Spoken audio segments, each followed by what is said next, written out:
Good evening and welcome to the Build With Baer Workshop. My name is Pat Bear. I'm here to build a model kit and to hang out with all of you. I'm throwing the Bear Cave, the Lego, the Scythe, and the blue emote for our Tier 2 subscribers. If you are currently a subscriber, you can reply with those emotes. If you are not currently a subscriber, you can just say hi or use other people's emotes. Or if you want to be a lurker, that's okay.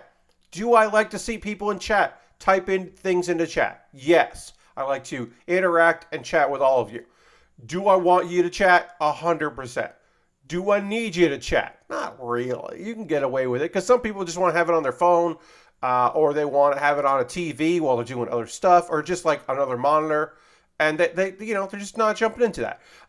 John just subscribed to Tier 1. That's 11 months saying he needs us to chat. A Wrist fan also threw the most in there. We're going to hit the old applause there. Hit the old applause. Thank you for renewing your subscription, John. Also, hello to Lashbrook. Also, should point out that we are still at 36 out of 40 subscribers at the moment. The goal is 40. We want to get to 40, my friends. We want to hit that big 4-0. So if you're not currently a subscriber and you are thinking about it, now's the perfect time to do it. Help us get that way.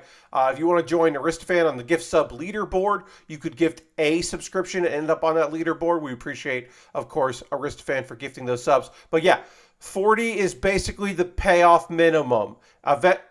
Will that change at some point?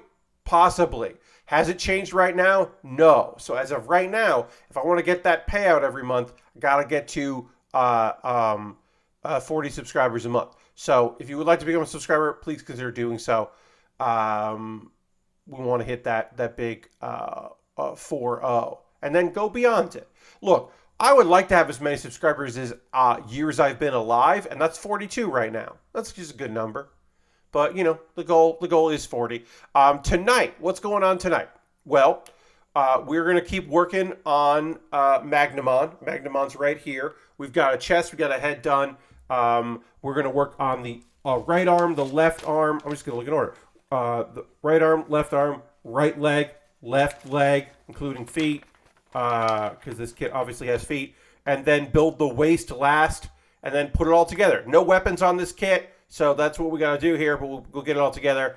It should take a good portion of the stream, and then we will work on the A-list Earth Tree. The Earth Tree is from Gundam Build Divers, and the Alice version is from Redive, and it is a enemy Gundam. It is an evil Gundam. It is a take on the Earth Tree. But it is dark, not red colors though, but like, oh, it's blue and scary. I don't know, but it's a good looking kit, and I'm excited to put that together. I like the core Gundams. I like building the teeny tiny core Gundams, and then you put the armor on top of it. I think that's fun. So we'll be building that tonight as well. We'll probably get into that. As we let people be fashionably late to the stream, a couple things I will mention. We'll talk about some video games later. In the second hour, we're going to talk about some anime. I did not watch... normally, I talk about Phantom of the Idol. I will not be talking about Phantom of the Idol tonight. I just didn't get to it. I worked in my yard all day yesterday, doing a bunch of chores, trying to get them all banged out and done. And then today, I did customer service all day. So I only watched 2 episodes of anime instead of 3 on my Saturday. So can't talk about one of those shows, but I can talk about the other 2. I just went with the 2 of the 3 that I was most interested in watching. So we'll talk about that. And then talk about some video games. And then, look, we're going to talk about the wrestling. Like, big things happened in wrestling, and we kind of have to talk about them. So... we don't have to, but I want to. So we will. I have not been paying attention to San Diego Comic-Con. I will only tell you that there's Marvel shit, and that's cool. They're making another TV show of Daredevil. Good. Vincent D'Onofrio is going to be in it. You need it. Yeah, John, some stuff happened in wrestling. Claudio Castagnoli has his first world title. That's not the thing in wrestling we'll probably talk about. Hey, Ghost Valve. But, like, Claudio, formerly known as Cesaro, has a world championship, and that's just makes me feel good. It's just fun to think about. But yeah, there's some stuff in wrestling that like bears conversation, so we'll probably bear it. But also, I am going to retweet my own tweet so you can get a few more friends to join us as we finish up a digital monster and then start working on a digital Gundam because Build Divers is a like virtual reality thing. So, I mean, in game. I don't know why, but that's fun.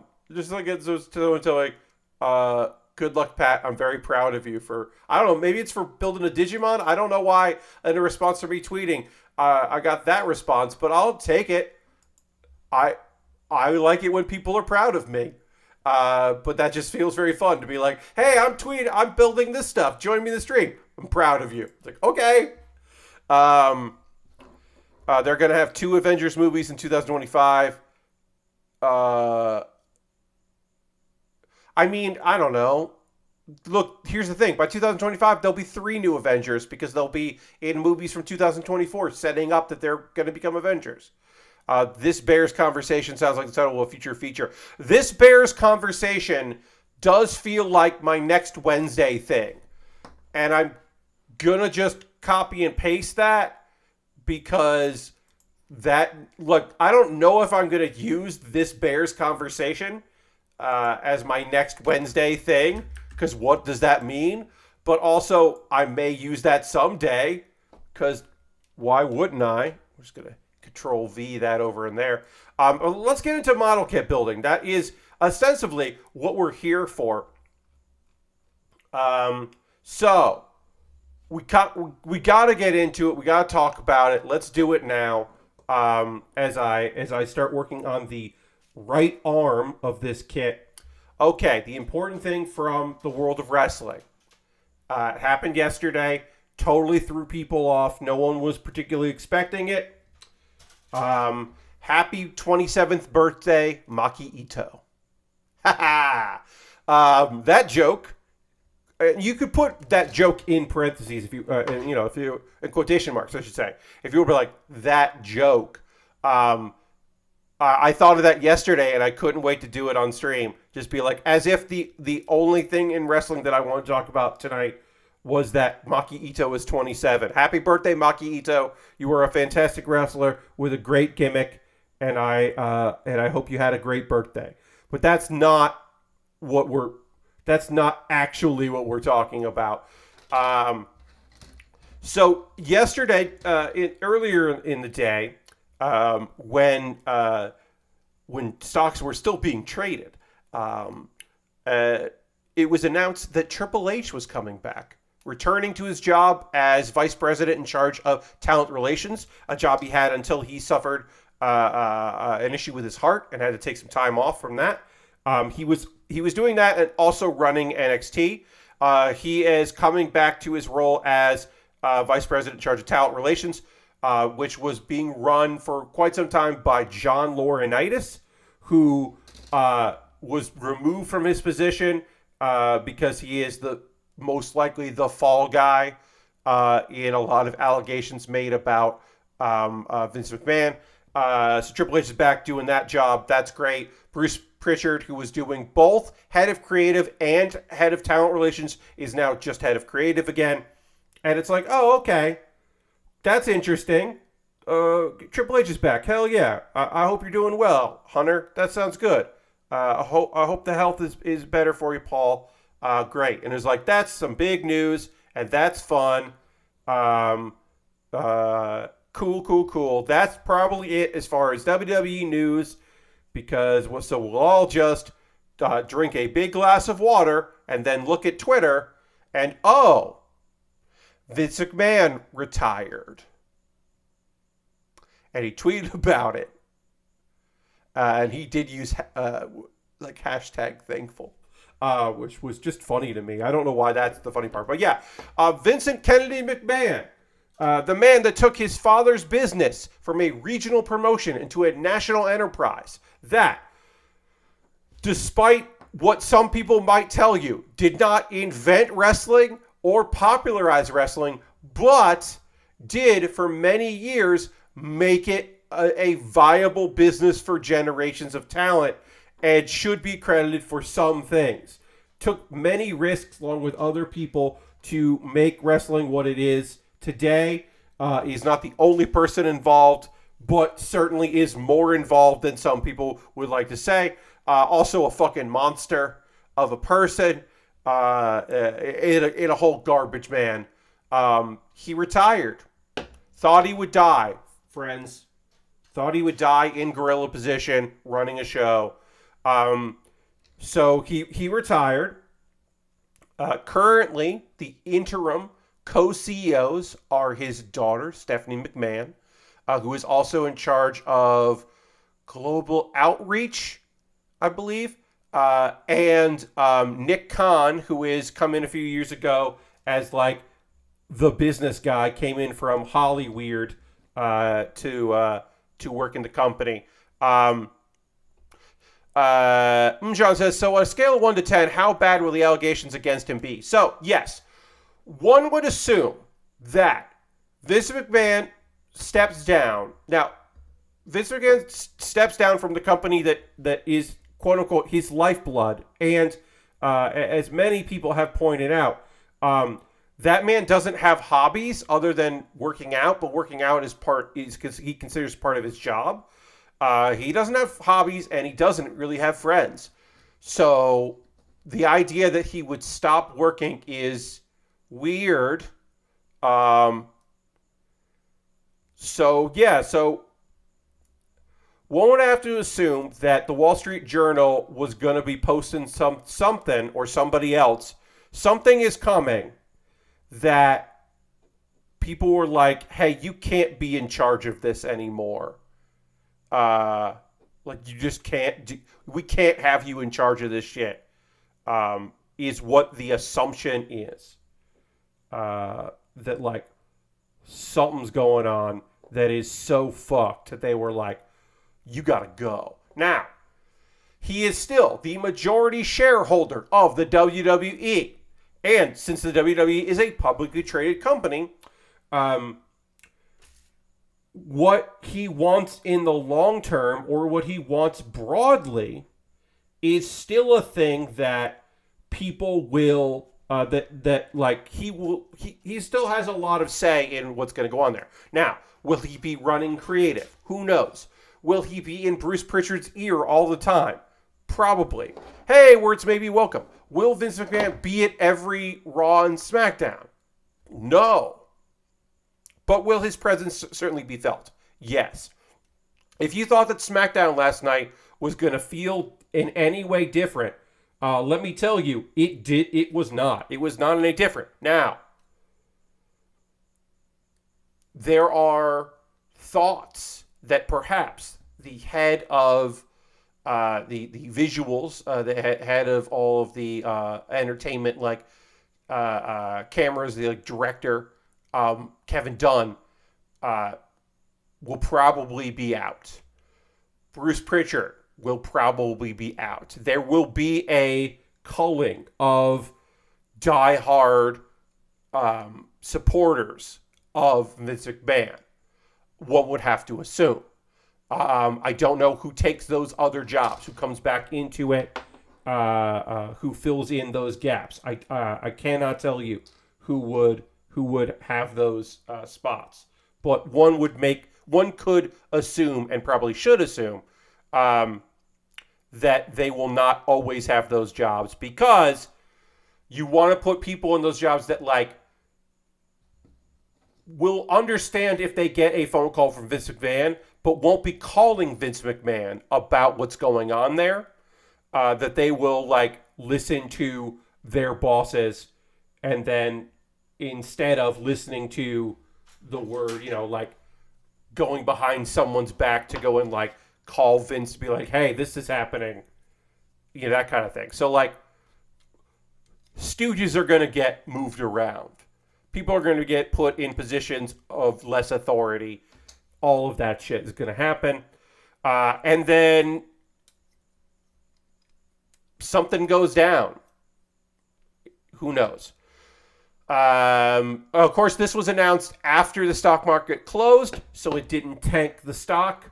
Maybe they got a little bit of bump of Triple H coming back, but they, whatever. The show still looked like it did. It still made no sense. It had a bunch of nonsense in it, and still had like a whole setup to a match for this that was exactly the same as last week with no payoff at all. That happened like twice, where there was like, hey, there should be a match. We should have a match. No. It's like, okay. Also, I'm really interested to see if Triple H comes back affects one wrestler in particular. There's another wrestler, a big wrestler that we will have to talk about in a moment, but right now I want to talk about a smaller one, which is Eli Drake, who went in NXT, was LA Knight, and then was pretty much just gone. He was bumped up to the main roster. Hey, Lord crashed it. He was bumped up to the main roster with a terrible gimmick known as Max Dupree.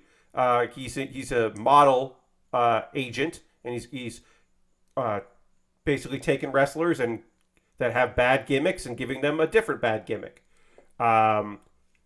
Is the easiest way to describe that character. But then last night they were like, his sister was there, and it was an NXT star they brought up and gave her Maxine Dupree. And the backstage is that like he's out because people don't really like him, and he wasn't meshing with folks. But Hunter Hearst Helmsley apparently really loves Eli Drake, so maybe he'll be back, or he'll be repackaged, or he'll be LA Knight again, and they won't ever say that he was Max Dupree. I don't know. That's a small case. The big one is Brock Lesnar, because the rumor mill was that Brock Lesnar was pissed off that Vince McMahon stepped down and was like, I'm out, and like left before SmackDown taped or went live to tape and like took off. That was the big rumor, was that he was like, fuck this, I'm going home. But he was there at the end of the show. Yeah, look, Wrestling, it definitely does, because he's just like, whatever. But he was there at the end of the show. Now, I don't know, I can't tell you that he definitely was there and definitely left and then was, enticed back. I can't tell you that happened. I can't tell you that all Vintage Suits are wrong and he doesn't even know who Vince McMahon, doesn't even remember that Vince works there, it doesn't care, or whatever. I can't tell you that either. But that was the scuttlebutt. Now, you might, if you were really going to be a conspiracy theorist, which I try not to be, but sometimes it is fucking fun to get into some conspiracy shit. Perhaps that wasn't a real story, but it was a leaked story in order to have people talk about it. Because the idea that Brock Lesnar, who next Saturday is fighting for the unified titles, would just get up and like walk out on the show, that's a story you might want to talk about, and maybe you won't talk as much about Vince McMahon leaving and maybe why he would retire, even though he is 77 and should retire, and he should have retired a long time ago because he's garbage. But maybe you would talk about that. That's a conspiracy. That's me putting on some tin foil. Dirty wants me to drink some water, and I will. Hey, Dirty. Yes, Lord Crashton says false flag. Yeah. I don't know. I can't answer that. And then Lord Craftsman wants me to dance, and so we're going to hit some dance music and have a little dance party right now. I'll keep working on this kit.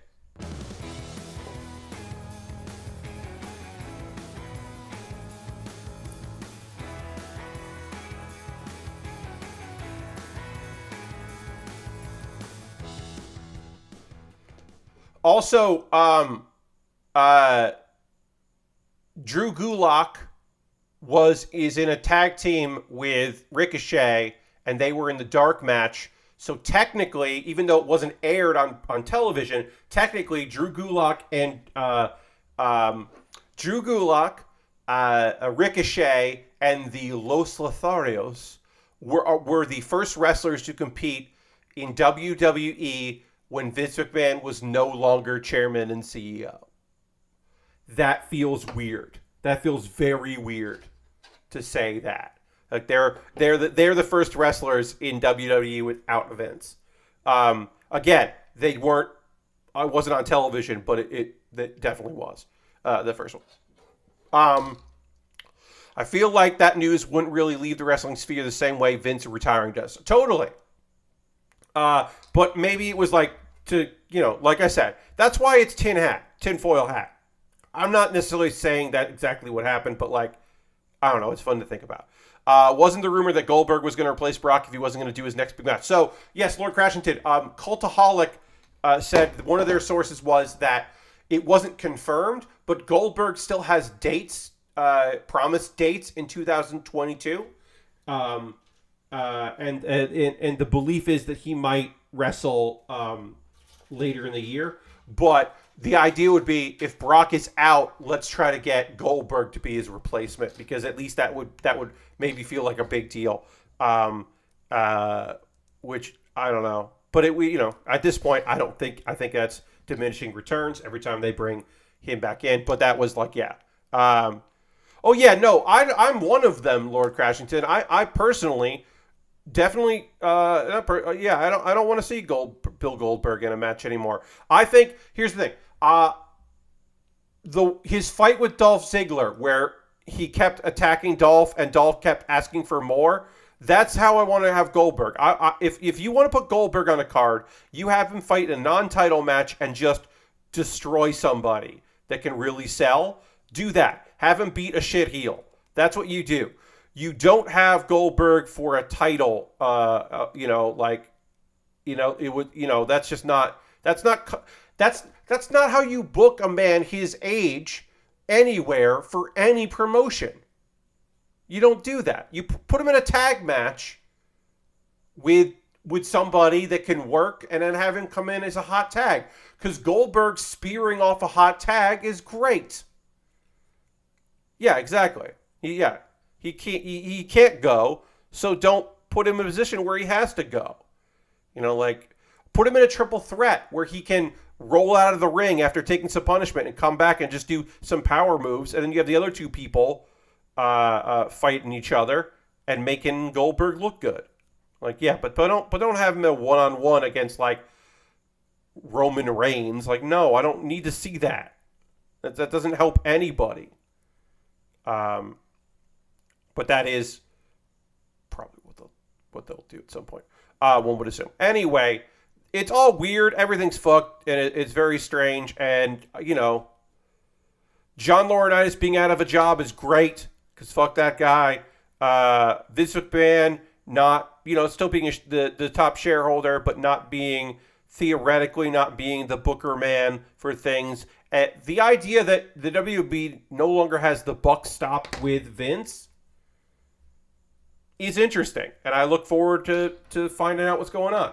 Also, hey, shout out to Xavier Woods, who yesterday, at some point in the afternoon, left San Diego Comic-Con, flew to Boston to put on a unicorn mask, full unicorn head, I should say, and then sit ringside, and then have a Jinder Mahal tossed on him.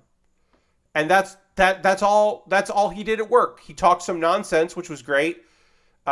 He referenced that the Viking Raiders have won a bunch of titles in other promotions and said the names of those promotions, which was fucking wild. And then he got a person tossed on him. That part didn't need to happen. They could have just had him and Kofi not work, shoot a video angle for them in this larger angle. They did not need to do what they did, which was weird. He didn't have to fly cross country for that shit. Just keep him as your brand ambassador at San Diego Comic-Con. What are you doing? Have him walk around dressed like Mojo Jojo, as he fucking was. Excellent. Check that shit out. Look on his Instagram or his Twitter for his cosplay as Mojo fucking Jojo. God damn, I love that man. Just working so hard for our shit. For our shit. Community. Nerd shit.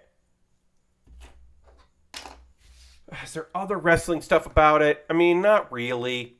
who knows like what's going to come of any of this? Who knows how long this will last? Who knows if it really is? I mean, word will let us know if he's showing up. If he's showing up at venues, then he's actually still running the thing, just not on paper. But if he's only calling people, like that'll definitely happen. We'll see if Kevin Dunn gets replaced or whatever, or if they're like, hey, Kevin Dunn just works on Raw and SmackDown will be this thing. We'll see. We'll see if they're gonna do like different like creative directors for each brand and kind of split the brands up that way, or just one. If it'll be Bruce Pritchard. Also, maybe they'll go committee. And then the larger point: are you gonna have co-CEOs? How long are you gonna have co-CEOs? How long until they restructure that? There's supposed to be a sticker on this. I got to put a sticker on here. Sorry, friends. For some reason, there is a sticker on the inside of the hand. I'm sure this means something. And maybe if you are big on the digital monsters, you are like, oh yeah, Magnamon has this thing in his hand. Don't you know about this thing on his thumb that I don't know anything about? Because I don't know. So we'll see. Yes, Lord Cratchit, Triple H is back. He is now again in charge of talent relations, which people seem to be really into. They like having him be in charge of talent relations as a former wrestler that knows everybody and also hired a lot of them. They seem to be really happy with him being there. Also, he apparently answers the phone, so you can approach him and talk to him because Triple H wants to be cool. Still. John says, I have 3 unopened Digimon games I haven't played yet, so that fan is not me. Well, there you go. Hey, unopened just means, you're just waiting on it. You got it. This Saturday is, what's going on? Who the fuck is outside doing things this Saturday, right? Because, why would people be outside? You shouldn't be outside, is what I'm saying. So who the fuck's outside right now? Why aren't they at home watching streams? And why isn't that mine? It's not fine, but it is okay. You know what I mean? I would like there to be more people, but I always want there to be more people because this is fun. Lord Crashin says, I was outside working today. Yeah, I did all that yesterday. Yesterday was a little cooler than normal here because it was going to rain. It eventually did rain, but it was like, maybe it'll rain, maybe it won't rain. It kind of hedging our bets. So I got some yard work done yesterday. I went outside today, but the sun chased me back in. Yeah, I went for a walk today. It was shorter than normal, but I wanted to get out and get some exercise. So here's the thing. Lord Crashin says, the new devlog post for Power Wash Simulator mentions they're working on new content. While the main career is over, this isn't the last story to be told in Power Wash Simulator. That's nice. I'm on the last stage in Power Wash Simulator. It's going to take me a long time to do it because it's fucking huge and it's indoor and outdoor. And there's just barnacles all over the goddamn place. And it's just going to take me forever to wash the dang thing. So I'm not expecting to be done with that anytime really soon. It's been over 100 or higher for the last 2 weeks. I'm not leaving this lightly air-conditioned house. I hear you, John. Yeah, I went out and went for a walk, but I cut it shorter than I normally do because it was hot, and I didn't want to be there anymore. But I did want to get out of the house because I did yard work yesterday, but I didn't really go anywhere, and I need that when I'm. As folks may remember, I am currently living alone. My folks are out of town. They will be back on Monday. So I'm almost done living alone, but currently am living alone. Today was the first time that I talked to people and they talked back to me in a verbal method since my folks left Thursday morning and we said goodbye to each other. I had not talked to people since then. And so when I did D&D today, or our normal D&D game, the regular game, it was weird. It was a weird thing where I was just like, I at one point I was like, hey, I think I might be a little weird today. I mean, I'm a weirdo, but I was feeling weird because I just hadn't like communicated. Now, obviously, I'm talking to you. I did it on Thursday. I'm doing it now. But this is you're typing back to me. It's different. It's not the same. This kind of conversation.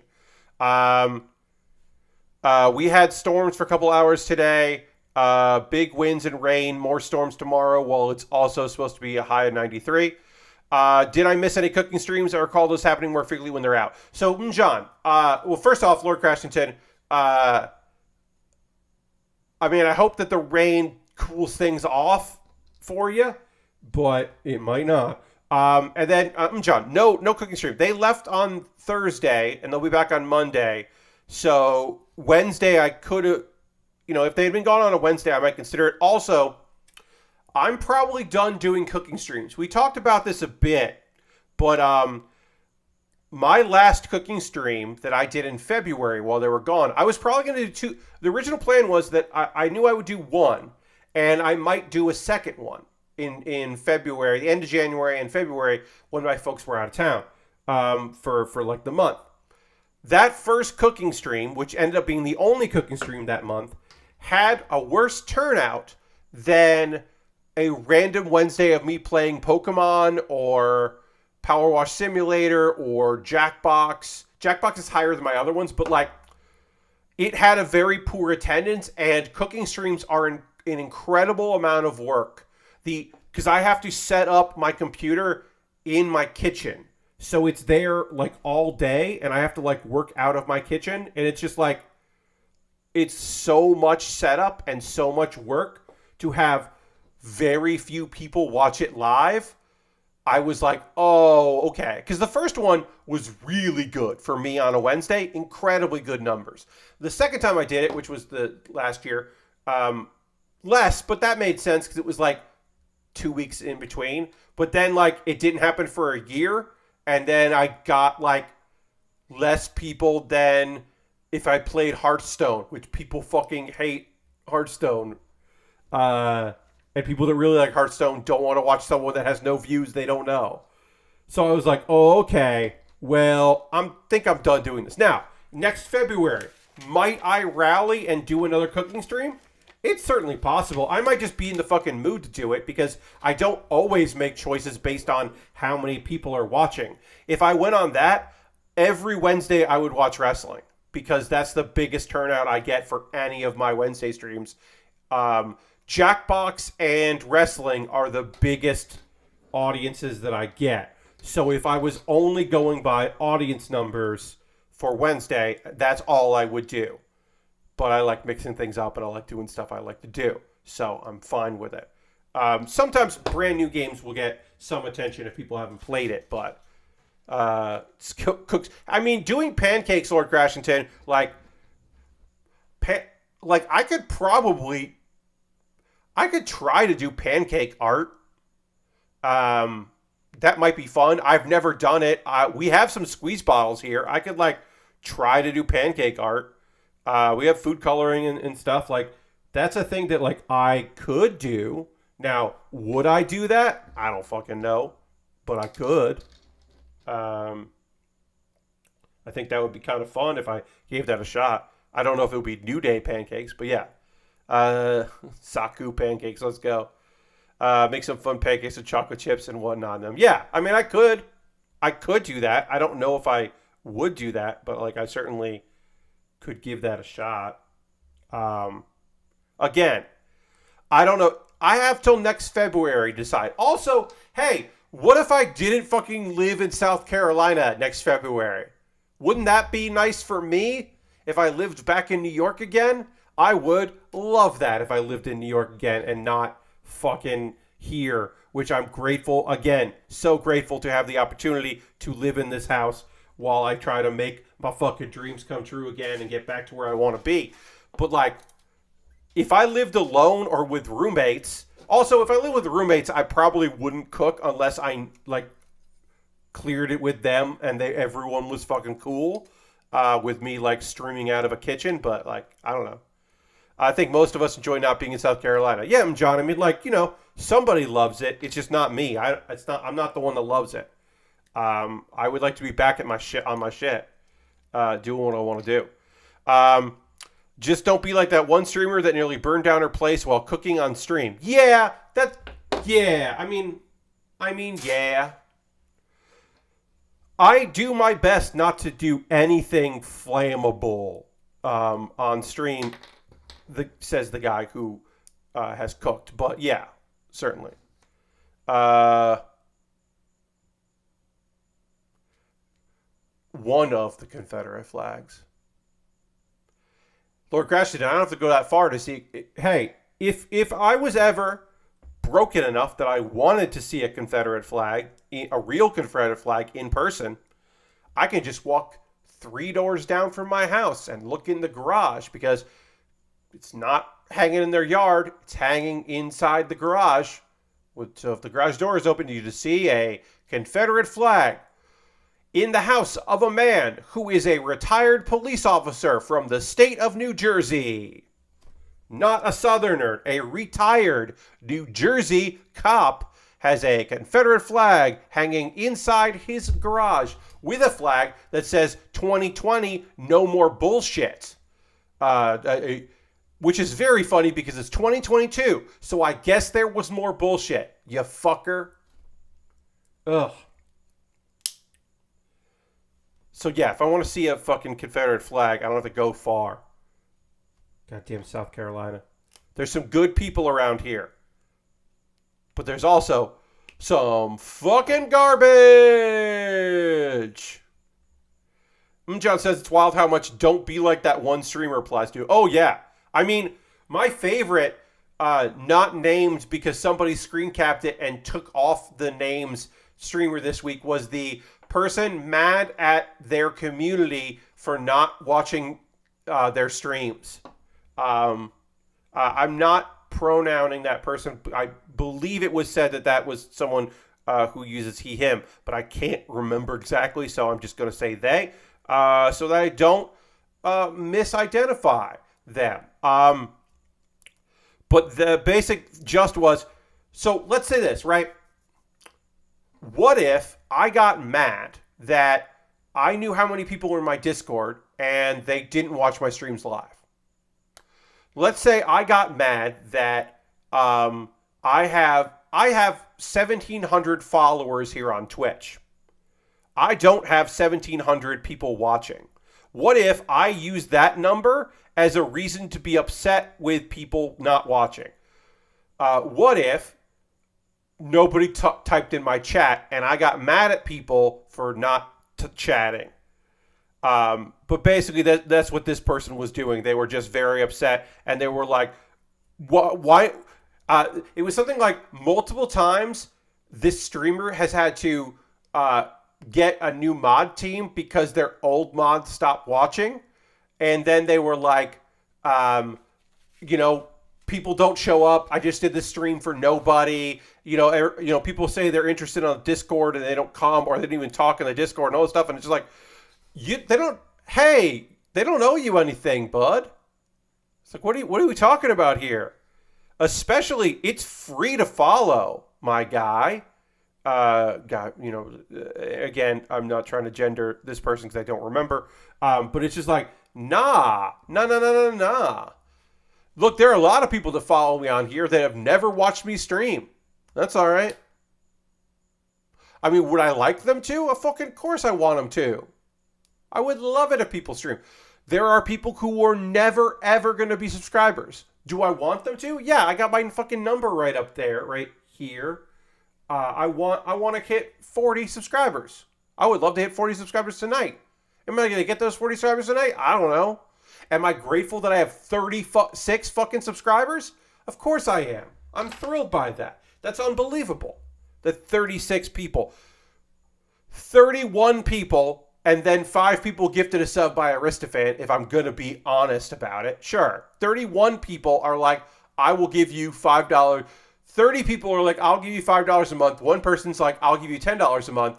And then there are 5 people who were gifted a sub. But that's fucking fantastic. That's unbelievable. I'm so grateful for that. But like, y'all don't owe me shit. If you watch once a week, great. If you watch the VODs, great. If you watch it on YouTube, awesome. If you're like, I'm not here on Saturdays, or I'm not here on the last. Well, Pat, it's the last Saturday of the month. So is it the last Saturday of the month? No, it's the second last Saturday of the month. But like, I know that Harold, who comes in a lot, and I love that Harold's here. Harold's a day oneer. But Harold is going to watch Loading Ready Live. When Loading Ready Live happens, Harold's going to watch that. Because that's a Saturday of the month that Harold is going to be there. I'm not mad about that shit. That's fucking fine. Or there are people who are like watching the Ring of Honor show and not here. Great. I hope that show kicks ass. I think it's done by now, but whatever. Fine. Go with God. Do your thing. But, you don't owe me anything. But like, if nobody's watching and no one's chatting, you don't need a mod team, is my like hot take about that shit, other than just treat people with respect and be good, and then good things will happen. You don't make demands of your community, because it's the easiest way to lose a community is to make demands of them and be a fucking ass. Best way to punish people who are here are to complain that the people who are here aren't good enough. Yeah, exactly. Let's see. Lorcrash says, there are streamers I follow that often stream during the hours I work, so I don't tune in as often as I like. I just saw somebody who is the patron, right? So they're in Jeff's Discord because they're a patron, and they just said, you stream while I'm at work, so I watch the YouTube. If I ever have a day off, you'll be psyched to watch the podcast live. It's just like, yeah, that's a valid view. The person's a patron. They're helping out, so they get access to the Discord, so that they're definitely supporting in that way. And they're supporting by watching the videos later, and that's great. Like I said, people who are like into what's up, there are streamers that I would love to watch, but they stream while I stream, so I can't. Or they stream like an hour before I do, so I can't check. I can watch like a little bit of their stream, and I gotta bounce over here and to do my thing. And it's fine. It's okay. I saw Jeff play the Star Fox Log game. Yeah, I forget what that's called. It's got like Echo or Exo in it. I think it has Exo in it. But I had to go when he got to Stray. Yeah. But yeah, people got shit to do. Like, also, there are people that like hit the follow button because like I got a retweet or something, or like 4 years ago they were like, oh, I'll see what Pat does, and they were like, I'm good. Which is, do I want them to be done with what I do? No. I want them to keep coming back and watch my streams and subscribe and tell a friend and all that other shit. I would love for them to do that, because that means that I get to keep doing what I do. But I also I understand if and when people are like, I can't help you, Pat. I got other stuff going on. I get it. I understand. I wish y'all well. And then we get our like every once in a while, it's like our Asmos and our Bobby Dice Roller, who Bobby just as now a patron, which is very nice. Happy to have Bobby in there. Or like Mr. Bob, who like they aren't here every stream, but they'll pop in, and it's just like, oh yeah, hell yeah. I got a message for Lord Stockton. Remember when I had two people with the Twitch name that had the Twitch name Lord in it? And like it was never a problem, but it almost always was a problem, where I would be like, oh no, that's Lord Stockton. Okay, that's not Lord Crashington. All right, great. It was, as I said, it was never a problem, but it was almost always almost a problem. But yeah, when I have somebody like that like pop in, it's just like, okay. Iron Souls. Shout out to Iron Souls, who, as far as you won back-to-back kick goes, indeed. Shout out to Iron Souls, who, as far as I can tell, never watched a stream live, but supported me at the $10 level for like 2 years. One of my tier 2s for a very long time was Iron Souls, who I don't think, I believe it was him, because we did chat. If Iron Souls ever watched a stream, they were a lurker, and I never saw them chat. But like, that's just very funny to me. Like, people have different ways of supporting. And then there's some people that are just like, Nathan Explosion. Nathan Explosion loves my, 4 times a year anime streams. That's Nathan Explosion's favorite stream. And Hearthstone. Those are the things that Nathan is here for. It's fun. That's great. I hope Nathan always has a good time. It's okay. It's all right. Like, sure, that's how you want to engage with what I do. Okay, good on you. But yeah, that shit. When I saw all that shit like going down, I was just like, oh no. You gotta come on.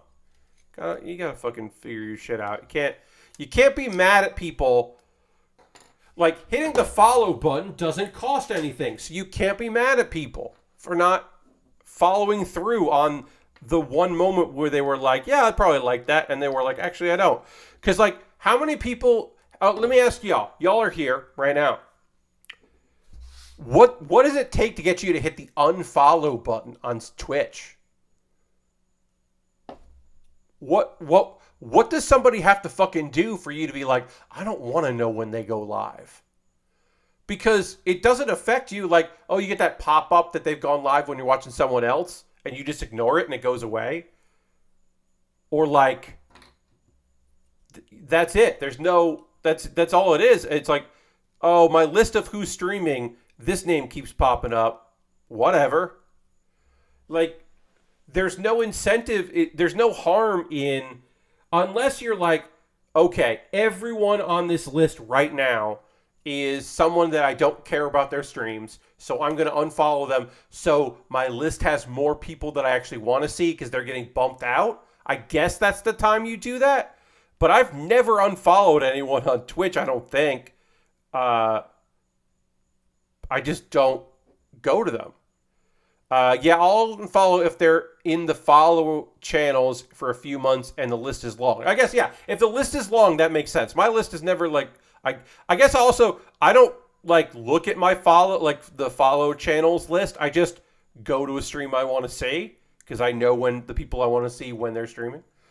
Realize I've been following them for a long time but never tune in for a stream. Yeah, I guess so. But like, to me, it's just like, that's what I figure, right? Like, How do I balance 1,700 followers and 11 viewers at the moment? Well, to me, that means there are a bunch of people who are just like, they don't look at the list. They go by people, or they don't use Twitch that often, or whatever. Like that's how that works. Or like they had a couple options for every one of my streams, and I'm never the number one option. It's like, okay. That's fine. Tony says, never tune in or give them a try and find out none of their humor. Yeah. I mean, I also have watched some streams before I hit the follow button. Like, it's easy to hit the follow button, and sometimes I don't hit the follow button for a while. Also, if it's someone that I know and I should be following them on Twitch and I never got around to it, I will write myself a note to follow them when they're not streaming so they don't get the notification that I followed them.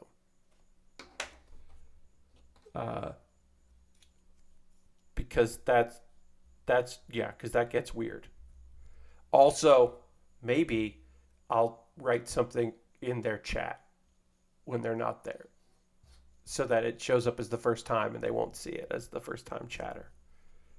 Not everyone uses first time chat, but some people do. And maybe I just want to do that. But I have definitely followed people when they're offline because it was been like, we've been friends for 2 years and I just never followed them because I never watched their streams. Plenty of people that stopped using Twitch. Totally. I'm sure there's a ton of people on my follower list that just like don't use it anymore. And I also call. If anyone that's following me is on my ban list, I take them out. Also, I will say this. I have a bunch of spots left. If you want to share my ban list, that is a thing you can do.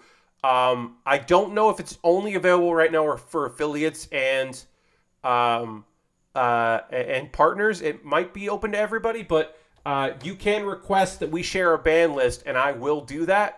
Now, you don't actually get the physical list. Like, you can't search the list, but you can set it that, like, right now, you can set it as a warning or restricted. Right now, I've restricted. If anyone, the people that I'm sharing a ban list with, if anyone from their ban list comes into my chat, they can't type anything. And I'm been pretty good about that. But if people want to request that of me, I have some spots left, and then once I have 30, then I'll like I guess call that. But right now, I'm just accepting whoever because everybody's ban lists are a little different. But like, look, if you're saying some goddamn shit that like somebody that somebody made the decision no, or if you want to take advantage of the fact that I'm the person that updates Commander Root's list, and I have hundreds of I think I have millions of people on my ban list because I keep that constantly updated, and it's just like accounts that will never get used again, but they were part of a hate campaign, created fake channels. I have all those blocked, and that benefits other people. Like when I'm working with somebody for a while but never learned their name and didn't want to ask. Yes, Lord Grashington. Or like following on Twitter is something where like nobody cared. I don't think people really care that like your new coworker might care that you. It might be weirder with your new coworker if you follow them on Twitch or Twitter. But there was a period there, right, where like if you were working with people and you didn't add them on Facebook, it was like, what did I do? Why aren't we Facebook friends? We work together. And it's like, we don't have to be, but that felt like that. Whereas now, if I'm like there somebody from that I only know from all hands on meetings at one of the companies that I do customer service for, followed me on Twitter, and I was like, well, my first instinct was why? Why are you following me on Twitter?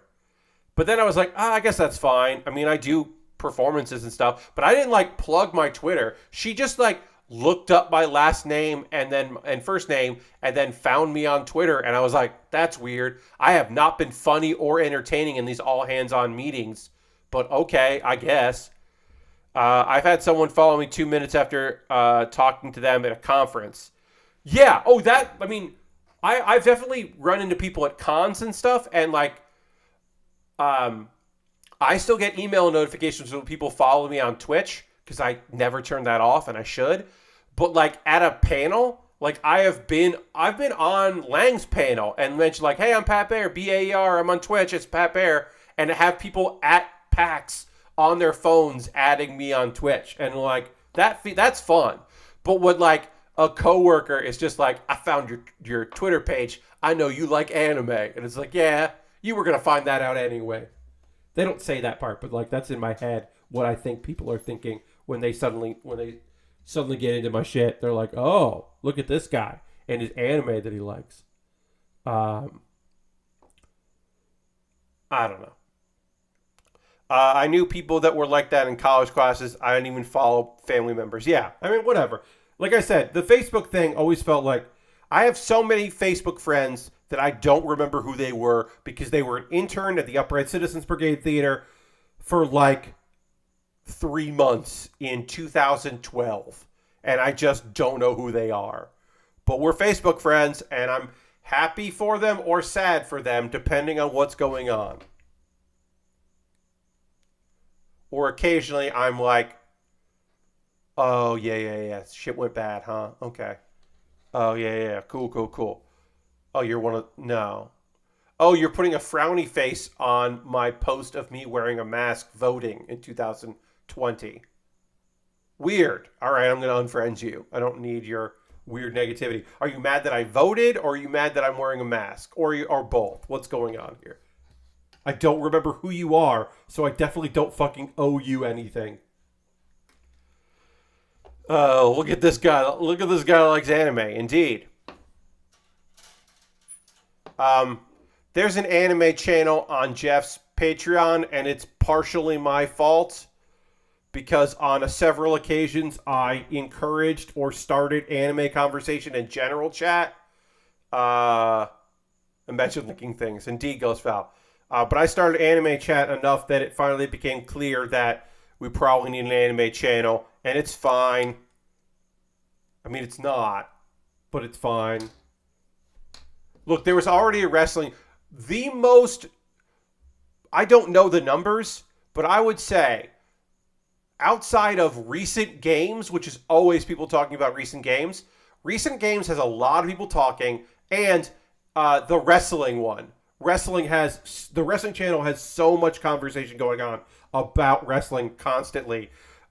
There's somebody in there that I have never seen post, because I'm a mod, so I do look at everything.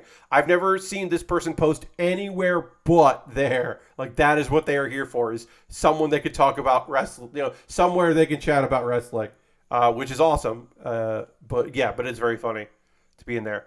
If you chat in the anime channel, Jeff will shadow ban you. Everyone knows this. No, he approved it. Yeah, you got to keep it locked away. Well, that's the problem. It was in the general chat. I made a joke because we were talking about, in general chat one night, Jeff was there too. We were talking about like the random other websites and stuff. Something about Screened came up. And so I made a joke about Anime Vice. And then I made a joke about that. And that got people talking about the site. And then we just started talking about anime. And it was like, I do not apologize for that. Now we are talking about anime in here. And there's also always going to be stuff in the TV forum. If you don't section it off, it was also, there was main chat about isekais today because someone made a joke about Tokyo Drift being an isekai, which is not, but that was the point. That it was a joke. You didn't actually mean it. First day in the Discord, I went to the TV and movies channels. I went in saying, "Can we talk anime here?" Yeah, I mean, it's good to know. Good to know what people are like. If people are like yes or like absolutely not. Speaking of anime, I saw something the other day. I wondered if you could help explain. There was a meme about Oda saying that the rest of the story of One Piece is about to begin, and that the 1,050 episodes so far has just been the band getting together. Are the Mario Brothers games isekais? The second one is a dream. Both the animated and live action movies are isekais. And depending on the game, sometimes yes. Sometimes they are isekais. But not all of them are. So, Dirty. Theoretically, every member of the Straw Hats pirate crew has been found. Theoretically, there will not be any additional members. That every member is there, and there won't be any more. So as we embark on the final arc in the story, which is either discovering the One Piece, or we don't really know, fighting Blackbeard, becoming the king of the pirates. We assume fighting Blackbeard, maybe even get involved with Shanks. We don't know. This is now the final arc, and everything has been building to this, is what Oda is saying about One Piece. But yeah, everything else is just getting the pieces in place. Now that we have the full crew, because long ago, Luffy was talking about who he wanted to have on the ship, right? Lord Crashton, it doesn't end with Sanji. Because he said he wanted a musician and all this other stuff. Like, Jinbei is the final piece of the puzzle. Having Frankie do repairs and not have to be the person behind the wheel, and having someone trained to do that is the way to go. Now, do I want Carrot to be part of the crew? Yes, because Carrot is cute and fun and can turn into a were-rabbit, and that's just kind of cool. Also, I like having some more lower-tier fighters. That's always fun. But that appears to be that Jinbei is now the final piece of the puzzle, and now that we have all the pieces of the puzzle going in, we can go in. We can go into the final act. Jinbei rules, because Jinbei is a serious character that is also incredibly funny. Jinbei is fantastic and also gets to just have fun interactions. And also, hey, guess what? Jinbei uses a form of martial arts called Fishman Karate. And that's one of the best things in One Piece, is the idea that a whole branch of martial arts is just called who we are, karate. Fishman Karate is just like a great name. It's just a great name for a martial art. Fishman Karate. It's just good. It's just very good. Also, he's very strong and honorable and great. Um, yes, Lord Crashton, definitely. Luffy just put everything on his wish list. Like, who the fuck needs a... It's nice to have it. He didn't need a musician. Didn't need didn't need all that. Did need someone to, repair the ship. Couldn't, whatever. Has a navigator. Has a... probably don't really need a sniper. He's got a sniper. Sure, okay. Got a doctor on board? Great, need that. I don't know if you do need the sniper. But sure, now he's got it. Oh yeah, you're in the Arlong arc. Okay. You're coming up on a piece of music that will be repeated throughout the series. One of the best pieces of music in One Piece is coming up in the Arlong arc. You got a little ways till you get there. Every ship has a sniper, Pat. Yeah, I guess so. Every pirate ship has a sniper. I mean, his dad is also a sniper, and he's on a pirate crew. So, like, in One Piece, it's not ridiculous that there is a sniper. There are also other ships that have snipers too. Don't get me wrong.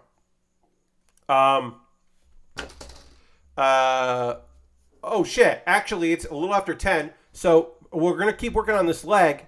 But first, at San Diego Comic-Con, Punk said his foot was shattered and he's relearning to walk. Yeah, he busted his foot completely, jumping into the crowd. I mean, he probably hurt himself before that, but he agitated it, and no. Yeah, he really fucked up his whole... Yeah, he's going to be out for a really long time. Yeah, he really fucked up his leg. People were like, Punk is going to announce he's coming back at San Diego Comic-Con. It was like, no, he's not. He's definitely not coming back this year. Daniel Bryan will come back before he does. Adam Cole will come back before he does. Kenny probably won't be back till next year. If Kenny Omega might not come back as a full-time wrestler. And people don't want to hear that shit. But that dude's body is so broken because he just never got surgeries that he, like, probably shouldn't come back as a full-time wrestler in the main event. That's my big thing. Oh, yeah. I mean, here's the real secret. Most of the One Piece voice actors are fucking cool people. They're just like fucking cool-ass voice actors. They don't need to be. Except for Luffy's voice actress, because she's just adorable. She's just fucking adorable. But everybody else is like pretty fucking cool. Sanji's voice actor is pretty cool. Harold's here. What's up, Harold? And then Frankie's voice actor is cool. Of course, Zoro's voice actor is like well-regarded and just like fucking leans into being a badass. Speaking of Danielson, is wrestling Garcia next week. Yeah, I mean, like I said, Bryan Danielson wants to come back immediately. But Tony Khan was the one going like, are you actually sure though? Because I can't have you like retire on me. Especially with the other people that have taken a backseat. Adam Cole is not doing surgery. He's going through other means, so who knows? We'll see. Anyway, this is the Pulse of the Cause. I'm going to stop talking about wrestling for a little while and talk to you, my friends out there. If you are currently a subscriber, you can throw the Bear Cave, the Lego to the site, the moat in the chat. Let everyone know that you are a subscriber. If you're a tier 2 subscriber, you've got if you're a Rista fan, I should say, you got the blue emote. Being a subscriber is the easiest way to support what I do here. $5 a month or free if you have your Amazon Prime. And you're not using that Prime token, use it on me, your friend Pat. I would love to see that. I'm going to talk about ways you can support the channel. All the things I'm mentioning here are optional. None of these things are things you have to do, but if you'd like to, I would love it. I am currently at 36 subscribers. I want to get to 40. The goal is 40. Got to get to 40. So if you want to become a subscriber, you can do that. Cash money, Prime token, or gift a sub to somebody in the community. Aristofan is at the top of the gift sub leaderboard, which I really appreciate. If you would like to join the gift sub leaderboard, you could just gift a sub. Bits and coins also always appreciated. That's the ways to support me through Twitch, but there are other ways to support what I do here, like my Patreon. At patreon.com/PatBear. There's a $1, $3, $5, and $10 tier. My $10 patrons voted yesterday on what I'm building today, which is the Earth-3 Gundam, or the Atlas Earth-3 Gundam. I think we're going to finish it. We're going to get that started, but we're going to finish the Magnamon tonight, and we'll get into that. Let's see. Yeah, I got my Patreon. YouTube, youtube.com/PatBear. Join my YouTube. It's cool. You should get in on the old YouTube. Obviously, subscribing to YouTube is free, but if you want to become a member there, pay $2 a month. You get my Wednesday videos a day early. Let's see. Other things you can do. Oh, yeah. Direct donations, because those are like monthly ways to support me, but maybe you're like, Pat, I just want to support you once, like a one-time. But you can do a direct donation. That would be great. Everything I make through direct donations, Patreon, Twitch, and YouTube, all goes into me buying model kits and equipment.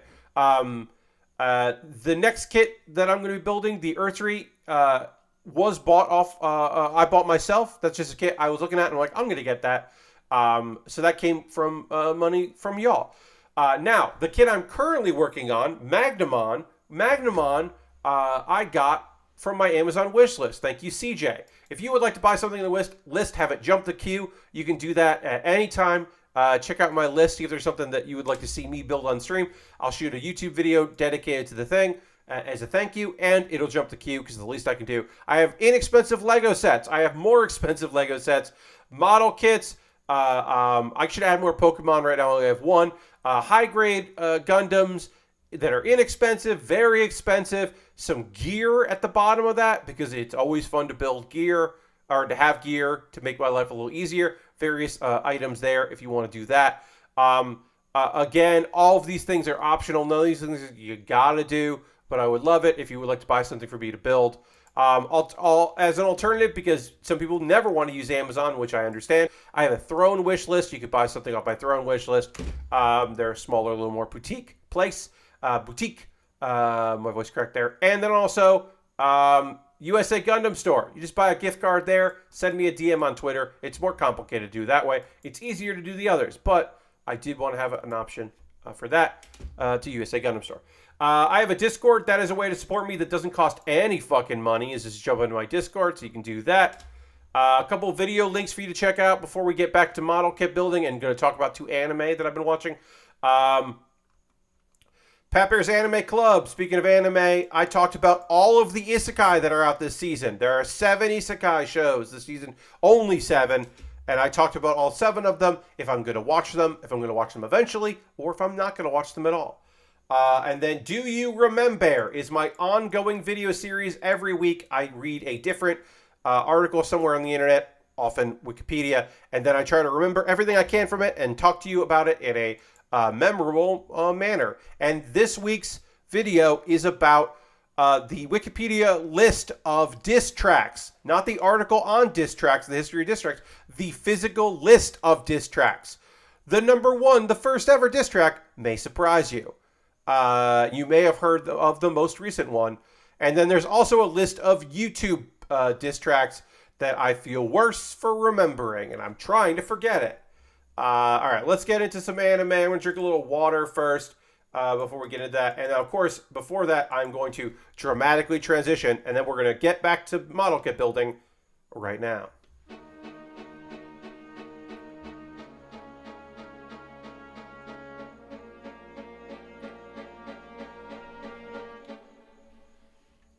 Dramatic. All right, let's talk about some anime. Again, did not watch Phantom of the Idol. I will probably next week get caught up on that. But I did watch 2 other shows. We're going to talk about that. And I'm going to try.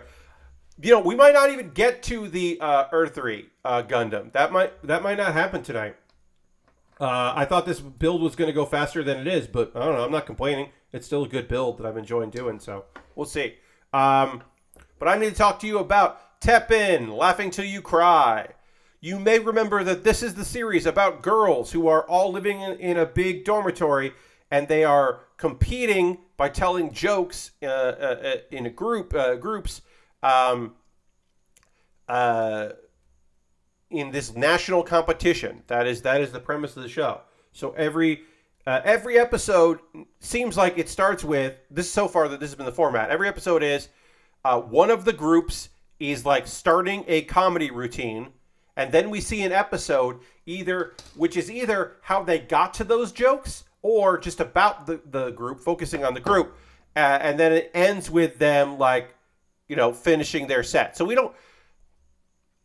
I tried to describe this before, and I definitely kind of failed on describing it. It is not a slice of life about the art of comedy. It is a slice of life about girls who are comedians. So there's not like working on jokes. There's a lot of like the lives of, the living of. And that's important, I think, to note, because people were like, oh, I thought this was going to be like about that. It's like, no. It's not about comedy. It's about comedians. If that makes sense. It's like, yeah. So we see the team Celebrity, and that's TEA, Celebrity. Celebrity is the group of rich girls, but we knew this kind of going in. We figured this out going in, but we definitely know now. One of the girls is not rich. She has been pretending to be rich, and this episode kind of focuses on her. A big-time director is coming to town, and for a movie premiere, and the girls are going. Meanwhile, a lot of the other groups of girls, just to kind of have them be in the episode, they're all reading these weird fake news articles they keep seeing popping up everywhere. Well, it turns out one of the girls from Celebrity, she's trying to make a bunch of money because they've been invited to this premiere party, and she's got to go, and she doesn't have money for a really fancy dress. She can't afford that. So the girls from Young YY figure out what's going on, and they're trying to help her because they're nice girls. And this whole episode is about this one girl just going for it with a bunch of get rich quick schemes that are all very funny and nonsensical. If you're wondering, hey Pat, does she make a bunch of money accidentally in crypto? Yes, she makes some money in crypto, which is very funny to think about now, in the light of how things are going in that. But it's basically like playing off the fact that she just makes a bunch of random ass guesses and doesn't know what she's doing and accidentally makes a bunch of money. And then she like doubles down on that and goes in full grifter mode. She has like a podcast, or no, a podcast. She has like a live stream about it and a blog about how she did, and like a bunch of like thumbnails for videos of her and like a bunch of text. It's all very good and very like the people that did this are sick of fucking YouTube scammers and crypto scammers. But it's a whole thing. She does a salon. How to tell how long ago the episode was written. Yeah, it was, but there's like a whole salon, because it's obvious like that the writers are like, this shit is all bullshit. It's very clear that is their feeling, that they're like, oh, obviously all this shit sucks.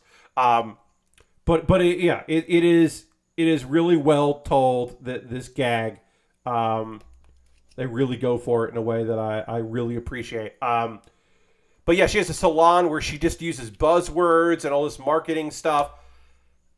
And she's getting enough money, like, because she's like, look, I need to be a powerful celebrity. It's not just about having money. It's about having my name out there. So that way I can be an equal footing with my friends, because they're like rich. They've always been rich. I'm not, and like, I can't be on equal ground with them. But then she starts to realize, this is not the way I want to be doing this. Like, right? Like, this isn't how I want to have made money, is like taking all this money from people. And I don't like this. I don't like who I am. So then she just like sponsors a bunch of people and gives away all of the money. So she, at the end of the day, I don't have the money. But what's going on? How can she go to this party? Well, don't worry, because the three girls in Young YY have made her a dress. And they're like, just say you bought it from an avant-garde artist or something. Because it's like nice, but it's not. Definitely shouldn't wear it. Anyway, she wears it. Her friends like the dress. They're being supportive of the girls in her group. But outside of her own earshot, somebody fucking talks shit about our girl. And the other girls stand up for her. And they've known this whole time that she doesn't have any money. She doesn't say... They've never told her because they're like, look, if we told her she didn't have to worry about this shit, she'd still do it. So we're just humoring her and supporting her because, you know,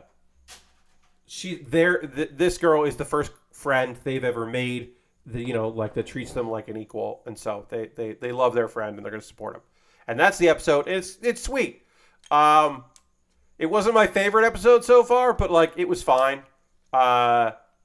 I'm looking forward to. I think next week we finally get something with the girls who their gimmick is that they do a lot of skits about UFOs, and one of the members of the group is an actual alien. Apparently, that is the group that I am most interested in learning about. No word on if episode 2 that involves an assassination plot is actually gonna ever air. We'll see.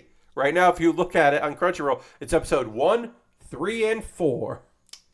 So who knows? Who knows if we'll ever get that episode, if they'll just air it at the end of the season or not. It didn't air on Japanese TV, so who knows?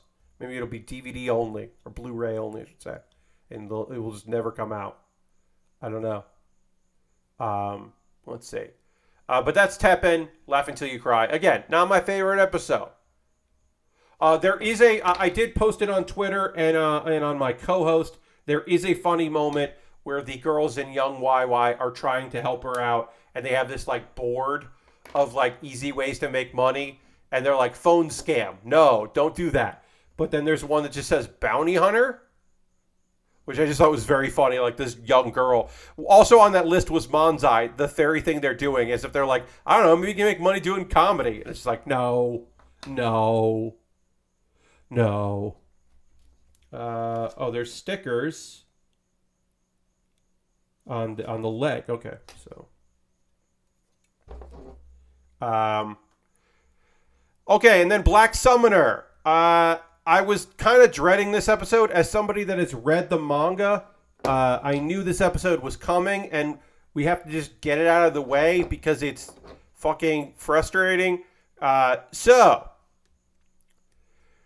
this is a series where a dude is reincarnated, and he doesn't have his memories, but he does know he was reincarnated, and he's here to get strong and be a summoner and summon things. Last episode, he did summon. We got a new friend here that he has summoned. A cool warrior friend. Okay, so match the shape part. Oh, that's what this is here. Okay. So I got to put these stickers on the. No one's gonna. I'm not doing these stickers. No one's gonna see these stickers here. So I'm not gonna worry about it. We're okay. So the longer part goes in here. And the shorter part goes... It's longer, okay. Great. I'm not going to do those back stickers because no one would fucking see them and we're good. Yeah, you'd have to turn this upside down to see these stickers that go right there. So I'm not going to worry about it. Anyway, Black Summoner, like I said, is about a dude that got reincarnated and he summoned stuff. He just got a new friend, which is a nonsense...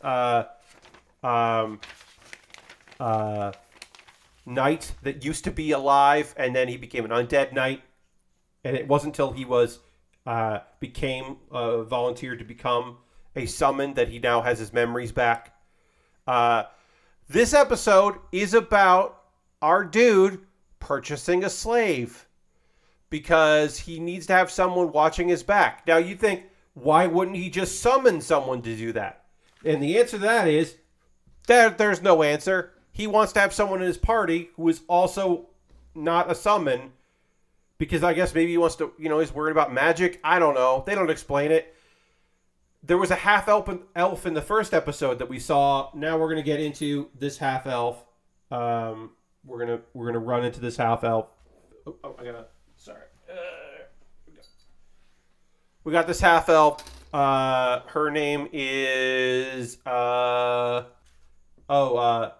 Ethel.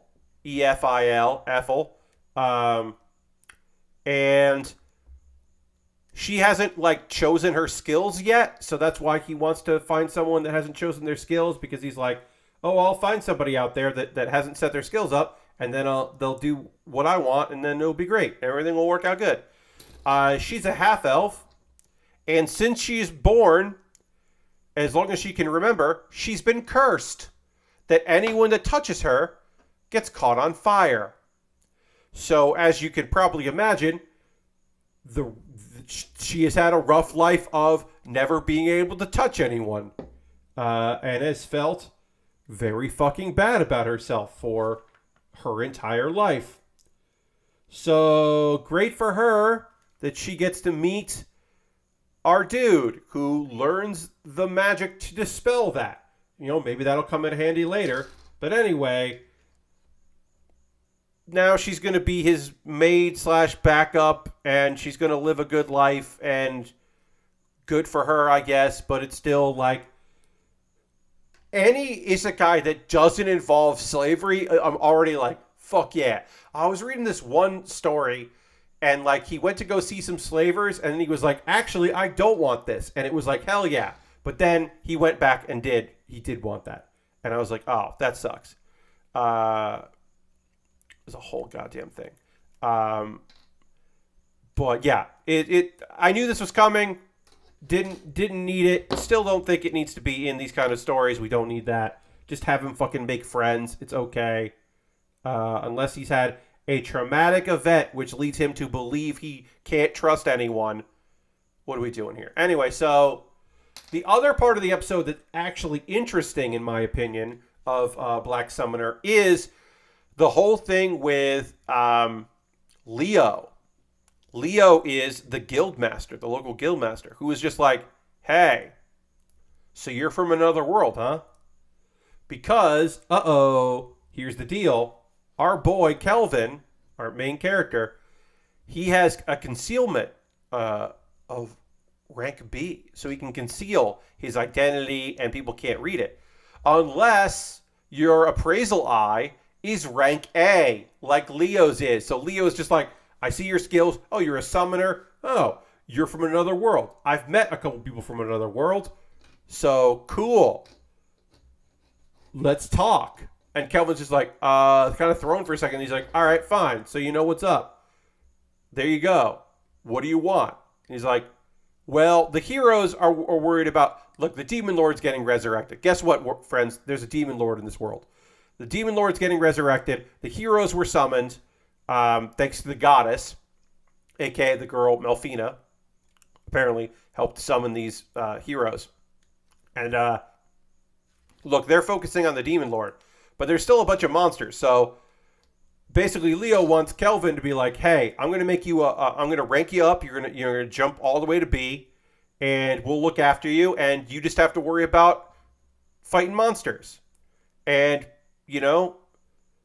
maybe people find out." When people find out what your deal is and how strong you are and that you're a summoner, we'll make sure that nobody else tries to force you to do stuff because you are a high-ranking adventurer in the guild. And Kelvin's just like, yeah, all right, fine. You got it all figured out, man, huh? Okay. So maybe this will bite him in the ass. Maybe it'll actually protect him and he gets to do some stuff. But he was not prepared for people to figure out his shit so soon. And that's kind of fun to have like this overpowered main character who is like thinks he's real slick, because like basically episode 1 he's like, I gotta rank up my concealment. I don't want people to know what my deal is. And for have that to be like 2 episodes later just be like, nah, people know, man, sorry, not everybody, but people know what your deal is. You don't get to hide that shit. I don't know, I found that interesting. I thought that was like, oh, that's kind of fun. That would just like, yeah, man, you don't get to have that as a hidden thing. Is that all from Black Summoner? So, like, not my favorite Black Summoner episode. I mean, we introduced a new character. And then, at the very end of the episode, there is a flash of a demon woman who has been chained up somewhere. And there's, like, a flash of a monster or something. So, another summoner, or not another, maybe another creature that will pair either a humanoid creature, or maybe a monster. We'll see. And yeah, I mean, the nice thing about the elf is that she's digitally animated instead of being a goddamn CGI like Gerard the knight, which is great.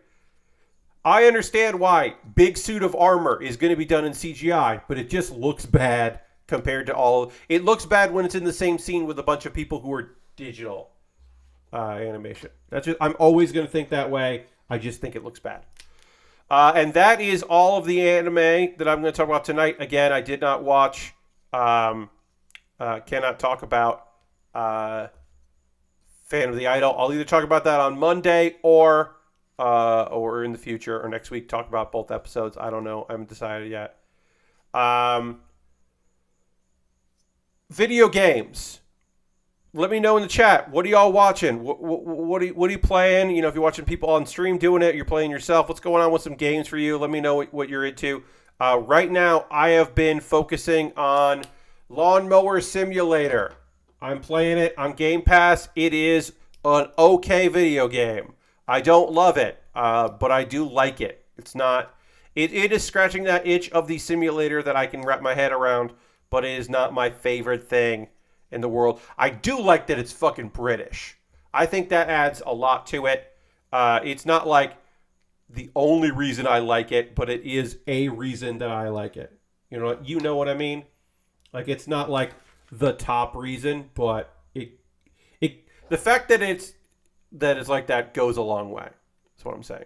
Lord Crashton says, I enjoyed Zoro finally meeting the man he wanted to beat to prove he's the greatest swordsman in the world, Mihawk, and getting destroyed immediately. That's One Piece. Yep. Yeah. Yes, Mihawk is the strongest swordsman in the world, and don't you forget it, Zoro. Lashbrick's been some real vampire hours over here as I'm watching both Hellsing Ultimate and just watched the Blu-ray release of Castlevania Season 4. Hey, I've said this before, friends. If you want to watch some vampire stories that also involve murdering a bunch of Nazis, then Hellsing Ultimate is something you should investigate. Because, boy, that anime loves murdering Nazis in it. It really loves it. It kind of can't get enough about murdering Nazis. And also other people. Lawn Mowing Simulator is British as fuck. Indeed, it certainly is.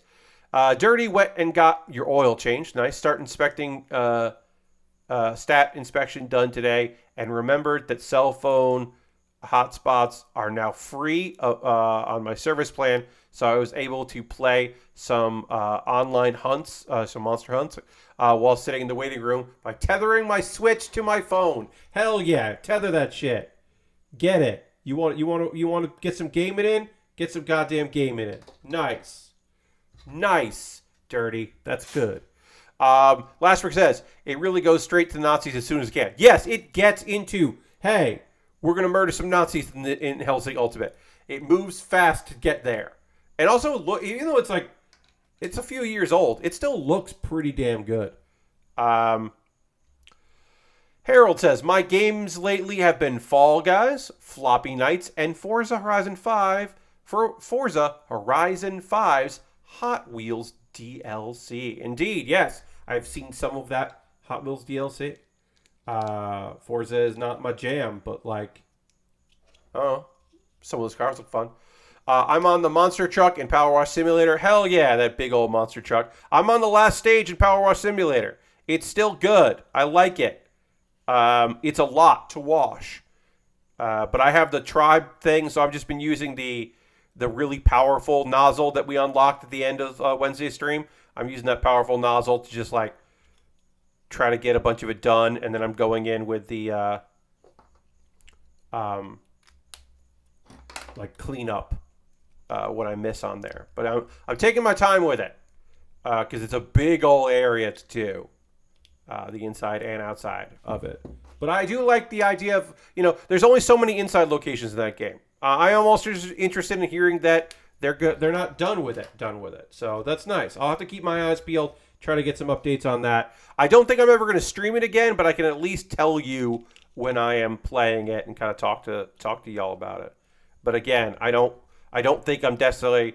Maybe it'll be like I'm streaming a couple things, and one of those things is also the game. Maybe that would be something, but not like the whole stream of power washing. I think that ship has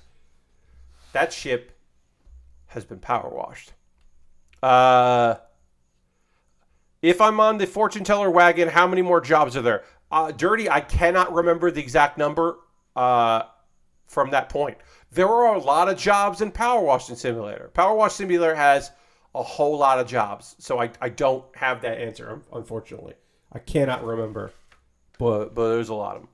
I managed to pick up what I'm pretty sure my local Best Buy's only copy of Live Alive, but have only gotten to put half an hour into a self-R. Hell yeah. Hell yeah, Lashbrook. Enjoy that Live Alive. So I played some D&D today. That was my, activity. It was very fun. I continue to very much enjoy doing it. Getting in there and getting some... just, working my Echo Knight. Having fun with my Echo Knight. Just, getting the job done.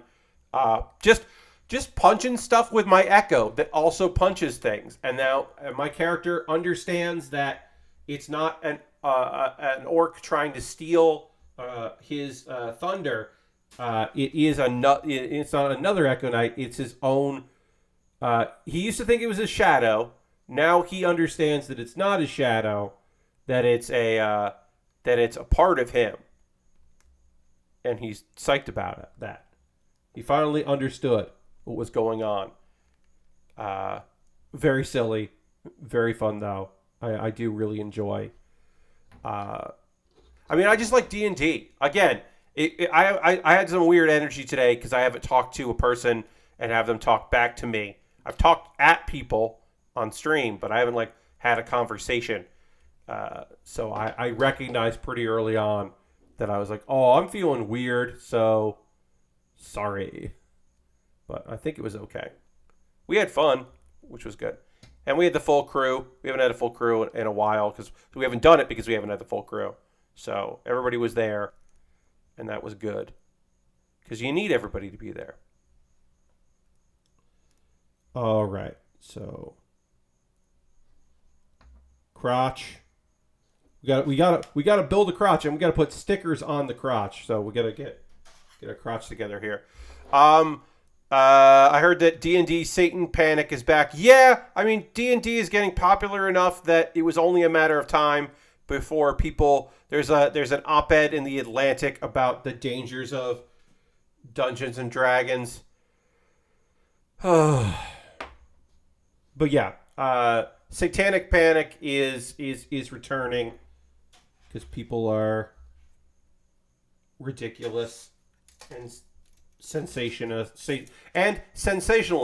That's the other thing, is that people are oh well, I can talk about this thing and it'll make it seem like I'm oh yeah, this is the thing we have to worry about. It's no, come on, come the fuck on. There's so many things to be afraid of that are rightful and to be worried about that are actually troubling. You don't have to fucking worry about that shit. Yes, definitely. But it's just it's it's a little Stranger Things. It's just also people are talking about it, and then that makes other people want to be well, what does that mean for me, a boring person? Okay, I get in it. But yeah, I had a good time doing some D&D today. Any chance I get to do it, I'm excited. What are y'all watching? We talked about video games. Let's talk about other things. Are y'all watching anything? On TV? Did you watch the Ring of Honor show, or at least it's on YouTube? You can watch the Buy-In, which they have another name for that I can't remember.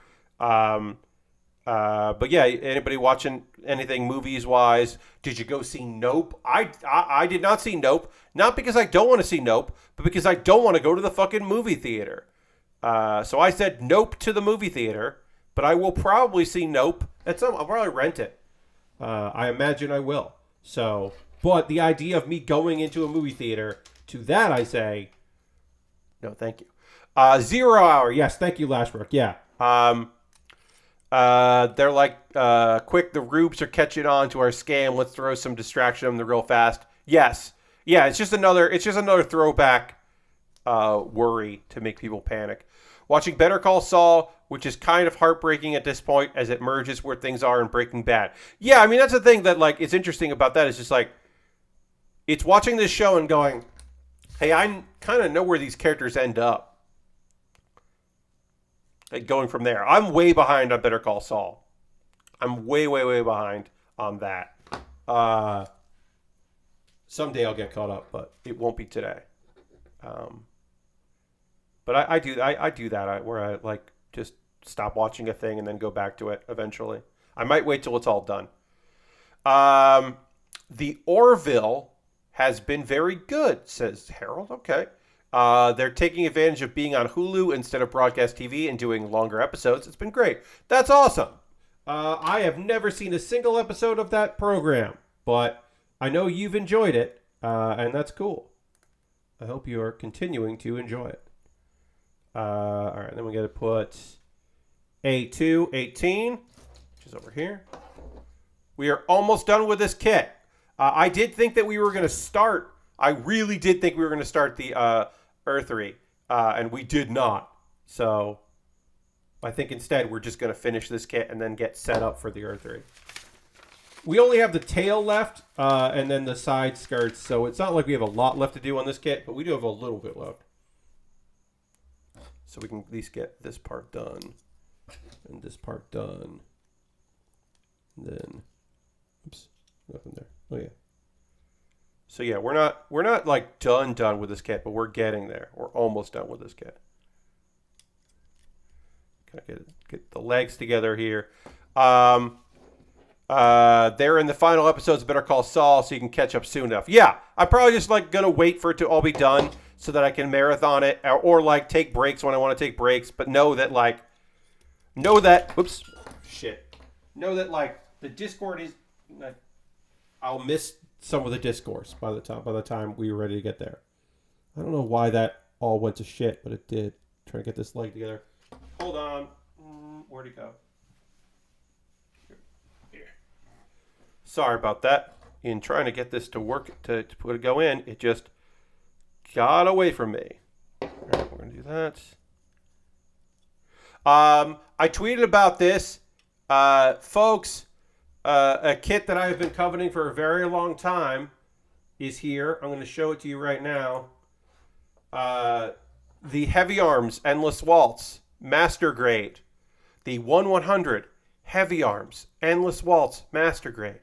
A kit that I have coveted for so long is finally out in my possession. This is the 1996 reissue of the reissue of the kit that has been re-released now in 2022. I pre-ordered this at the beginning of the year. It is one of my white whales. This was a kit that I wanted for so very long, just like an unbelievably long period of time. I have wanted this kit. I finally have it. It's in my possession. I'm going to build it in the future. I'm so psyched about this. So some of the Endless Waltz kits only came out in high grade form internationally, like full numbers. But a couple of them, like the Nadaku, which I built last year, and this one, and then also the Sandrock, only came out in small numbers, and they were Japan only. They never came out internationally. And then in 2016, they re-released it, and this is that, or reissued it. So like new box, new for 2016 manual, same kit from the 90s, but the manual, or early 2000s, the manual is updated and big and easy to read because it's got new printing. And then this is that kit again, just sold. So I finally bought it, and it was a bunch of money for a master grade of a kit like this, but certainly way fucking cheaper than it would have been if I just bought it from a store or on Amazon or something.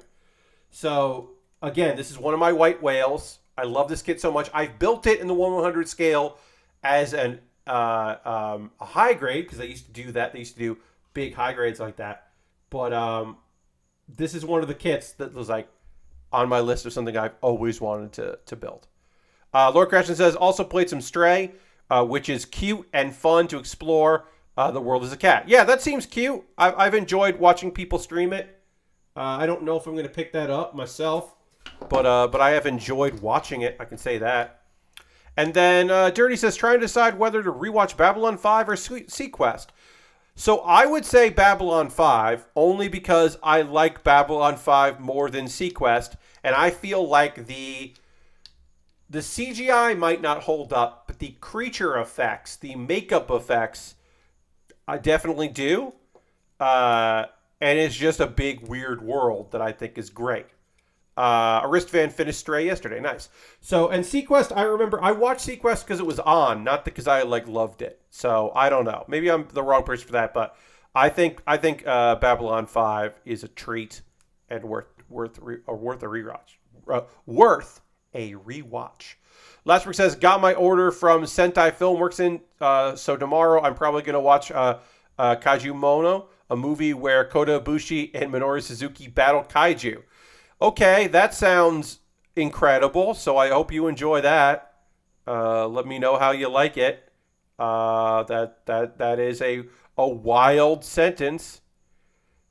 I mean, I don't doubt that Ibushi can fight. I mean, you know, Minoru Suzuki has been in part of DDT versus Kaiju Big Battle or Big Patel, so I mean that makes sense. It was $4, so I'm not too concerned it was bad. Yep, that sounds right. Sequest has the Deluxe family in it, just like Stargate did. Oh, that's right. Yeah. But yeah, I just remember I was like, I was never super big on Sequest. I did like the idea that it was like, hey, instead of space, we're going underwater because there's a lot of shit down there that we don't know what's going on there. And I was like, that's kind of fun. I like that.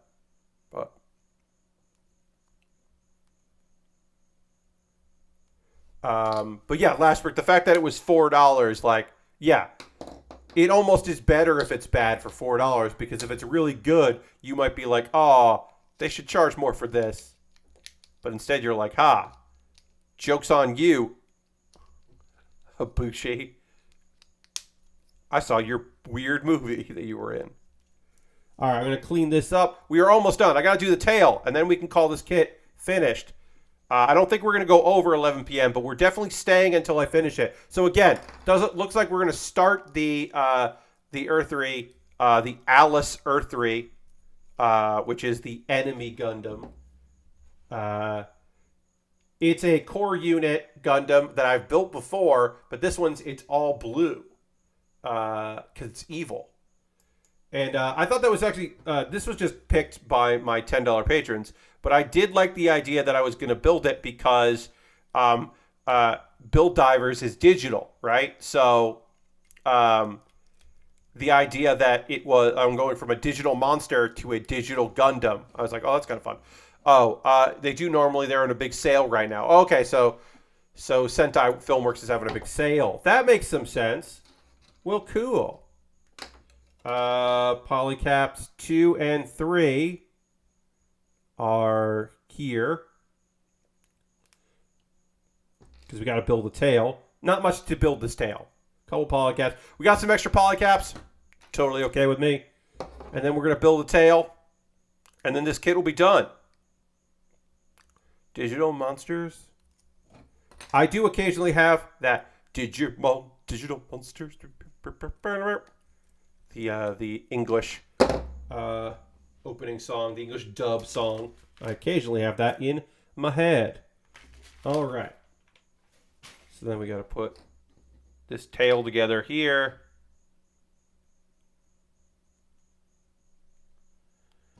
And then we just got to do this into this. So we get some movement on our tail. There we go. Oh. Hell yeah.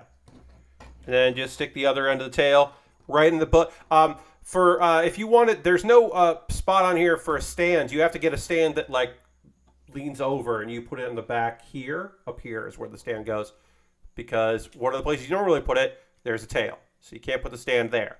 But yeah, there we go. There's our kit. Is Ash a failure because he didn't catch all of the Pokemon? So,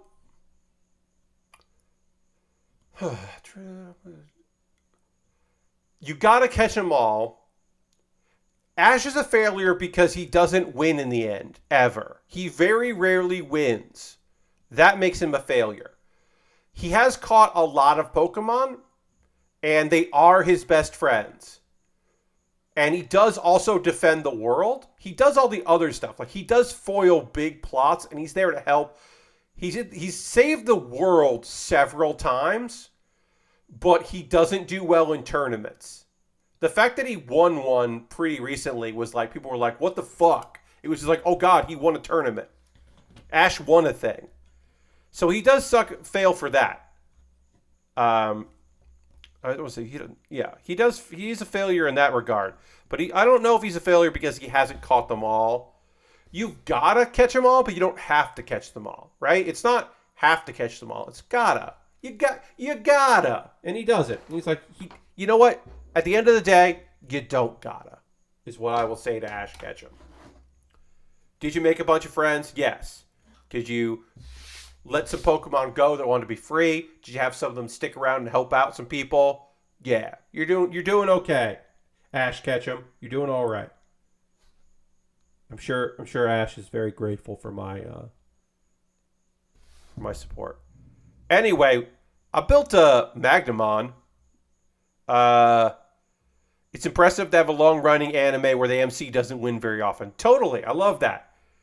That he's not like, well, I think it's because it doesn't make sense for him to, like, imagine if he won every tournament.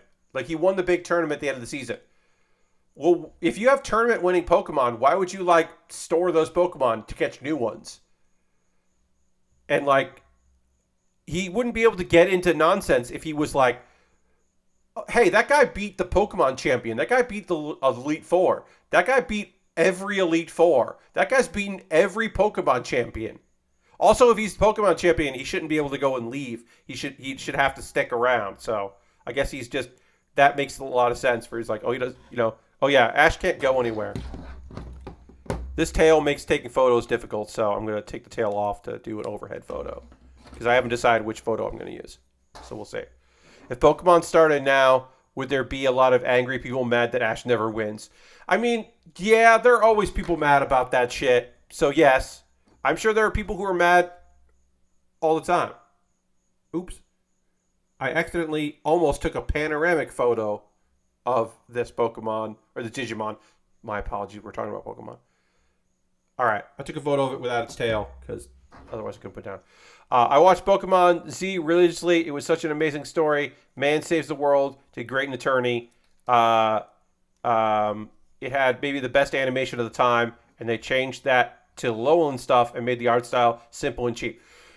Right. One thing that's really weird about the Lowland is so weird because the art style is different, and that rules. Like, they de-age everyone and go for a different art style, which you can totally say is cheaper, but I like it. The weird thing is that, like, it both resets Ash as a kid that goes to school. Like, he goes to school and he's, like, younger.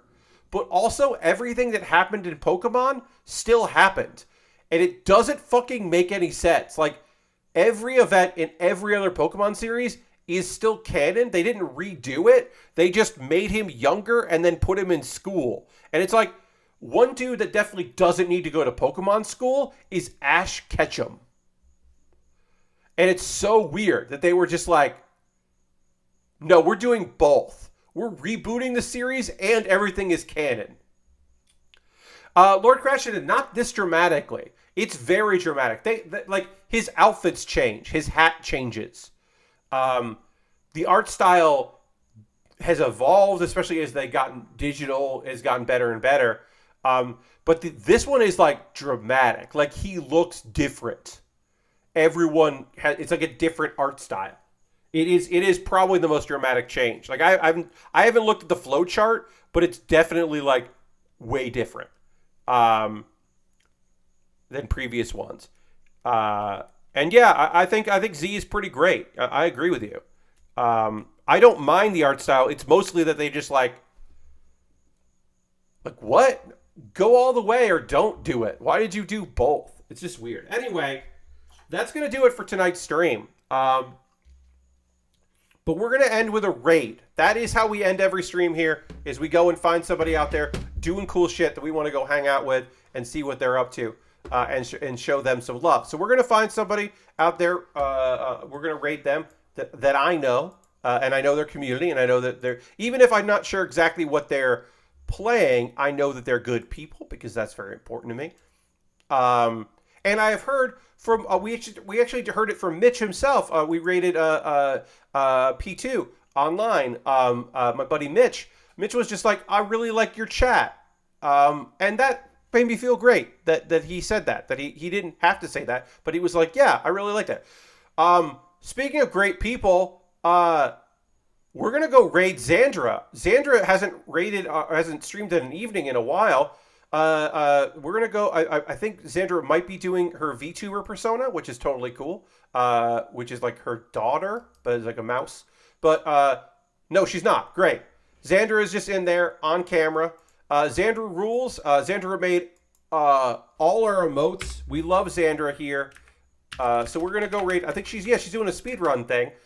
So let's go raid Xandra as she's hanging out and doing a speed run thing. Thanks everybody for being here. I hope you have a great night. Monday, I promise on Monday, we're gonna actually get started on the Atlas Earth 3. We didn't get started tonight. I thought we would, but we spent the whole night finishing Magnamon. Thank you all for being here. Please come on this raid. It'll be fun. You'll have a good time. And I'll see you on Monday. Goodbye, everybody. Goodbye, goodbye, goodbye, goodbye. Goodbye, goodbye, goodbye.